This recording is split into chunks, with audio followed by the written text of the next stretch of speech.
மக்களே 3 நாளா கேரளால நடந்த இன்சிடென்ட் பத்தி தான் எல்லாருமே பேசிட்டே இருக்கோம். ஒரு பொண்ணு பஸ்ல போயிட்டு இருக்கும்போது ஒரு ஆளு தன்னை ஹராஸ் பண்ணிட்டான்னு சொல்லிட்டு ஒரு வீடியோவை எடுத்து போஸ்ட் பண்ணியிருந்தாங்க. அந்த வீடியோக்கு அவ்வளவு சப்போர்ட் பண்ணி அந்த ஆளை பயங்கரமா கிரிட்டிசைஸ் பண்ணி ஒரு 2 நாள் எவ்வளவு தூரம் பொழக்க முடியுமோ அவ்வளவு தூரம் அந்த ஆளை பொழந்தாங்க. 3வது நாள் நாம யார அவ்வளவு தூரம் கிரிட்டிசைஸ் பண்ணமோ அவர் இன்னைக்கு இந்த உலகத்துல இல்ல, இறந்துட்டாரு. சிச்சுவேஷன் ரிவர்ஸ் ஆகி எல்லாரும் அந்த பொண்ணை கொலகாரின்னு சொல்லி கிரிட்டிசைஸ் பண்ணிட்டு இருக்காங்க.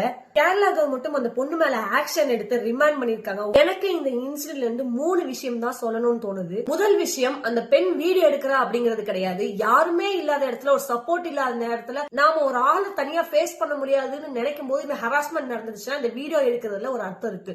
அவ்வளவு பேர் பஸ்ல இருக்கிற இடத்துல வீடியோ எடுக்க தெரிஞ்ச இந்த பெண்ணுக்கு அவருடைய சட்டையை பிடிச்சி செவுல் மேல 4 விட்டுருக்கலாம். இதை விட்டுட்டு அங்க நடக்கிற விஷயத்த வீடியோ எடுத்து இன்ஸ்டாகிராம்ல போஸ்ட் பண்றதுங்கிறது எனக்கு சரியா படல. அதுவும் அந்த வீடியோவை திரும்ப திரும்ப பார்க்கும்போது அந்த பெண்ணுடைய செயல், அந்த பெண்ணுடைய ரியாக்ஷன் எந்த இடத்துலயுமே அவர் ஹராஸ் பண்ண மாதிரி எனக்கு தோணவே இல்ல. இந்த மாதிரி பெண்கள் சேஃப்டிக்கு இருக்க சட்டத்தை மிஸ்யூஸ் பண்ணும்போது நிஜமாவே தேவைப்படுற பெண்களுக்கு இந்த சட்டம் சரியா கை கொடுக்க முடியாத அளவுக்கு இந்த மாதிரி பெண்கள் தள்ளிடுறாங்க. 2வது, இந்த சொசைட்டி இந்த விஷயத்த பத்தின நாலேஜ் நமக்கு டீப்பா இல்லாத போது, அங்க என்ன நடந்ததுன்றது கிளியரா தெரியாத போது ஒரு சின்ன ஒரு நிமிஷம் வீடியோ வச்சு நாம ஒரு ஜட்மெண்ட் பாஸ் பண்றதுனால இன்னைக்கு என்ன ஆயிருக்குன்னா, இன்னைக்கு ஒரு உயிரை நம்ம இழந்திருக்கோம். கேஸ் நடக்குதுன்னா அந்த கேஸ பத்தி மட்டும் பேசுங்க, டக்குன்னு ஜட்மெண்ட் பாஸ் பண்ணாதீங்க.